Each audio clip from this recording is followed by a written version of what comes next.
ഷോപ്പിങ്ങിനായും യാത്രകൾക്കായും സ്ഥിരമായി ക്രെഡിറ്റ് കാർഡുകൾ ഉപയോഗിക്കുന്ന വ്യക്തിയാണോ? എങ്കിൽ ഇന്ത്യയിലെ ക്രെഡിറ്റ് കാർഡ് വിപണിയിൽ കഴിഞ്ഞ കുറച്ചു മാസങ്ങളായി വന്നുകൊണ്ടിരിക്കുന്ന വലിയ മാറ്റങ്ങൾ നിങ്ങൾ തീർച്ചയായിട്ടും അറിഞ്ഞിരിക്കണം. HDFC, SBI, ICICI, axis bank തുടങ്ങിയ പ്രമുഖ ധനകാര്യ സ്ഥാപനങ്ങളെല്ലാം തങ്ങളുടെ ക്രെഡിറ്റ് കാർഡുകളുടെ ആനുകൂല്യങ്ങൾ ഒന്നിനു പുറകെ ഒന്നായി വെട്ടിക്കുറച്ചുകൊണ്ടിരിക്കുകയാണ്.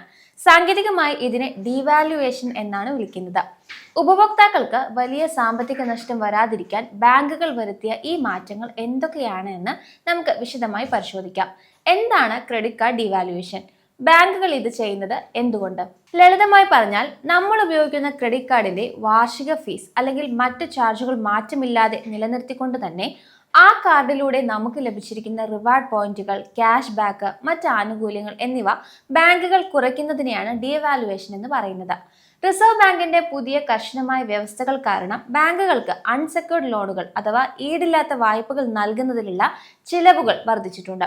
കൂടാതെ ക്രെഡിറ്റ് കാർഡ് ഉപഭോക്താക്കൾക്ക് ഓഫറുകൾ നൽകാനായി ബാങ്കുകൾ വലിയ തുകയാണ് ചിലവഴിച്ചിരുന്നത്. ഈ ചിലവുകൾ കുറയ്ക്കാനും തങ്ങളുടെ ലാഭശതമാനം നിലനിർത്താനുമാണ് ഇപ്പോൾ ബാങ്കുകൾ കൂട്ടത്തോടെ ഉപഭോക്താക്കളുടെ ആനുകൂല്യങ്ങൾ കത്രിക വയ്ക്കുന്നത്. റിവാർഡ് പോയിന്റുകൾ കുറയ്ക്കുക, ക്യാഷ് ബാക്കിന് പരിധി വയ്ക്കുക, ലോഞ്ച് ആക്സസ് നിഷേധിക്കുക, അല്ലെങ്കിൽ പുതിയ ഫീസുകൾ ഏർപ്പെടുത്തുക എന്നിവയൊക്കെ ഇതിൽപ്പെടും. സാധാരണയായി ബാങ്കുകൾ ഇതിനുള്ള നോട്ടീസ് 30 മുതൽ 60 ദിവസങ്ങൾക്ക് മുൻപ് ഒരു ഇമെയിൽ വഴിയോ മറ്റോ അയക്കാറുണ്ട്. എന്നാൽ നമ്മളിൽ ഭൂരിഭാഗം പേരും ഇത്തരം മെയിലുകൾ വായിക്കാറില്ല എന്നതാണ് സത്യം. ഫലത്തിൽ 2 വർഷം മുൻപ് നമ്മൾ വാങ്ങിയ അതേ കാർഡ് തന്നെയാണ് ഇന്ന് നമ്മളുടെ പോക്കറ്റിൽ ഉള്ളതെങ്കിലും അന്ന് കിട്ടിയിരുന്ന അത്രയും ലാഭമൊന്നും ഇന്ന് അതിൽ നിന്ന് കിട്ടുന്നുണ്ടാവില്ല.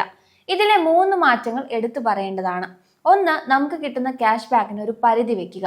ഉദാഹരണത്തിന്, മുൻപ് എത്ര വേണമെങ്കിലും ക്യാഷ് ബാക്ക് കിട്ടിയിരുന്ന സ്ഥാനത്ത് മാസം പരമാവധി 2000 രൂപ മാത്രമേ കിട്ടൂ എന്ന് ബാങ്ക് നിബന്ധന വെക്കുന്നു. 2, എയർപോർട്ട് ലോഞ്ച് ആക്സസ് പോലുള്ള ആനുകൂല്യങ്ങൾ കുറയ്ക്കുക എന്നതാണ്. ഇനി മുതൽ 3 മാസത്തിൽ ഇത്ര രൂപ ചെലവാക്കിയവർക്ക് മാത്രമേ ലോഞ്ച് ആക്സസ് കിട്ടൂ എന്നൊക്കെ ബാങ്കുകൾ നിയമം മാറ്റാം. ക്രെഡിറ്റ് കാർഡുകൾ തിരഞ്ഞെടുക്കാൻ പലരെയും ആകർഷിക്കുന്ന പ്രധാന ഫീച്ചറാണ് എയർപോർട്ടിലെ സൗജന്യ ലോഞ്ച് ആക്സസ്. ഫ്ലൈറ്റ് കാത്തിരിക്കുന്ന സമയത്ത് എയർപോർട്ട് ലോഞ്ചുകളിൽ കയറി സൗജന്യമായി വിശ്രമിക്കാനും ഭക്ഷണം കഴിക്കാനും ഇത് സഹായിച്ചിരുന്നു. എന്നാൽ ഈ സൗകര്യം ദുരുപയോഗം ചെയ്യപ്പെടുന്നു എന്ന് കണ്ടതോടെ ബാങ്കുകൾ ഇതിന് പുതിയൊരു സ്പെൻഡിംഗ് ക്രൈറ്റീരിയ കൊണ്ടുവന്നു. പുതിയ നിയമപ്രകാരം നിങ്ങൾ ഒരു എയർപോർട്ട് ലോഞ്ചിൽ കയറണമെങ്കിൽ തൊട്ടു മുൻപത്തെ ക്വാർട്ടറിൽ, അതായത് കഴിഞ്ഞ 3 മാസത്തിനുള്ളിൽ ആ ക്രെഡിറ്റ് കാർഡ് ഉപയോഗിച്ച് ചുരുങ്ങിയത് 10,000 രൂപയോ ചില പ്രീമിയം കാർഡുകളിൽ 30,000 രൂപ വരെയോ ചിലവഴിച്ചിട്ടുണ്ടാവണം. എങ്കിൽ മാത്രമേ അടുത്ത 3 മാസത്തേക്ക് നിങ്ങൾക്ക് ഫ്രീ ലോഞ്ച് ആക്സസ് അൺലോക്ക് ചെയ്യപ്പെടുള്ളൂ. വെറുതെ പോക്കറ്റിൽ കൊണ്ടു നടക്കുന്ന കാർഡുകൾക്ക് ഇനി എയർപോർട്ടിൽ ഒരു വിലയും ലഭിക്കില്ല എന്ന് സാരം. മൂന്നാമത്തേത്, റിവാർഡ് പോയിന്റുകളുടെ മൂല്യം കുറയ്ക്കുന്നതാണ്. അതായത്, മുൻപൊരു സാധനം വാങ്ങാൻ 500 പോയിന്റ് മതിയായിരുന്നെങ്കിൽ ഇപ്പോൾ അതേ സാധനത്തിന് 1000 പോയിന്റ് വരെ നൽകേണ്ടി വരുന്നു. ക്രെഡിറ്റ് കാർഡിന്റെ മൂല്യം പെട്ടെന്നൊരു ദിവസം കൊണ്ട് ഇല്ലാതാവുകയല്ല ചെയ്യുന്നത്. പകരം ആരും അറിയാതെ പതുക്കെയാണ് ബാങ്കുകൾ ഇതിന്റെ ആനുകൂല്യങ്ങൾ കുറയ്ക്കുന്നത്. മുൻപൊക്കെ വലിയ തുകയുടെ വീട്ടുവാടക, കുട്ടികളുടെ school fees, insurance premium, electricity ബില്ലുകൾ എന്നിവയൊക്കെ ക്രെഡിറ്റ് കാർഡ് വഴി അടച്ച് ആളുകൾ വൻതോതിൽ റിവാർഡ് പോയിന്റുകൾ സ്വന്തമാക്കിയിരുന്നു. എന്നാൽ പുതിയ നിയമപ്രകാരം ഇത്തരം യൂട്ടിലിറ്റി പേയ്മെന്റുകൾക്ക് റിവാർഡ് പോയിന്റുകൾ നൽകുന്നത് ബാങ്കുകൾ പൂർണ്ണമായി നിർത്തലാക്കുകയോ വലിയ തോതിൽ പരിമിതപ്പെടുത്തുകയോ ചെയ്തിട്ടുണ്ട്. ഇതുകൂടാതെ ക്രെഡിറ്റ് കാർഡ് വഴി വീട്ടുവാടക നൽകിയാൽ ഇപ്പോൾ ഒട്ടുമിക്ക ബാങ്കുകളും 1% മുതൽ 2% വരെ അധിക പ്രോസസ്സിംഗ് ഫീസും അതിന്മേൽ GST ഈടാക്കാൻ തുടങ്ങിയിട്ടുണ്ട്. അതായത്, വലിയ ഓഫറുകൾ പ്രതീക്ഷിച്ച് ഇത്തരം കാര്യങ്ങൾക്ക് ഇനി ക്രെഡിറ്റ് കാർഡ് ഉപയോഗിച്ചാൽ പോക്കറ്റിൽ നിന്ന് അധിക പണം നഷ്ടപ്പെടുമെന്ന് ചുരുക്കം. റിഡംഷനായി ബന്ധപ്പെട്ട മാറ്റങ്ങളും ശ്രദ്ധിക്കേണ്ടതുണ്ട്. നമ്മൾ ചിലവാക്കി നേടുന്ന റിവാർഡ് പോയിന്റുകൾ ക്യാഷ് ബാക്ക് ആയോ വൗച്ചറുകളായോ മാറ്റിയെടുക്കുന്നതിനെയാണ് റിഡംഷൻ എന്ന് പറയുന്നത്. മുൻപ് ഇത് തികച്ചും സൗജന്യമായിരുന്നു.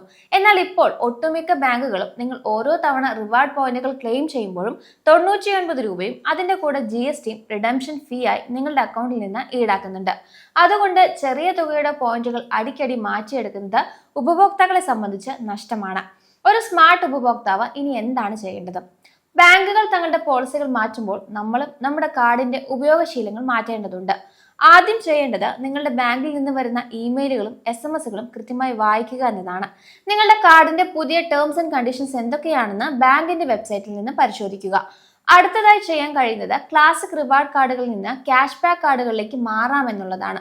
അതായത് സങ്കീർണമായിട്ടുള്ള റിവാർഡ് പോയിന്റുകൾ തരുന്ന കാർഡുകളേക്കാൾ നമ്മൾ ചിലവാക്കുന്ന പണത്തിന്റെ ഒരു നിശ്ചിത ശതമാനം നേരിട്ട് പണമായി തിരിച്ചു വരുന്ന ക്യാഷ് ബാക്ക് ക്രെഡിറ്റ് കാർഡുകൾ തിരഞ്ഞെടുക്കുന്നതാണ് ഈ സാഹചര്യത്തിൽ കൂടുതൽ ലാഭകരം. ഇനി നിങ്ങൾ ആമസോൺ, ഫ്ലിപ്കാർട്ട് അല്ലെങ്കിൽ എന്തെങ്കിലും നിർദ്ദിഷ്ട എയർലൈൻസ് വഴി സ്ഥിരമായി സാധനങ്ങൾ വാങ്ങുന്നവരാണെങ്കിൽ അവരുമായി ടൈപ്പ് ഉള്ള കോ ബ്രാൻഡഡ് കാർഡുകൾ ഉപയോഗിച്ചാൽ ഡീവാലുവേഷൻ ഒരു പരിധിവരെ മറികടക്കാം. വർഷത്തിൽ ഒരിക്കലെങ്കിലും നമ്മുടെ കാർഡുകൾ കൃത്യമായി പരിശോധിച്ച് നോക്കണം. കഴിഞ്ഞ 12 മാസത്തിനിടെ കാർഡിൽ നിന്ന് നമുക്ക് കിട്ടിയ ലാഭവും അതിനായി നമ്മൾ നൽകിയ ആനുവൽ ഫീസും മറ്റു ചാർജുകളും തമ്മിൽ താരതമ്യം ചെയ്യുക. ലാഭത്തെക്കാൾ കൂടുതൽ നഷ്ടമാണെങ്കിൽ ആ കാർഡ് മാറ്റുന്നതാണ് ബുദ്ധി.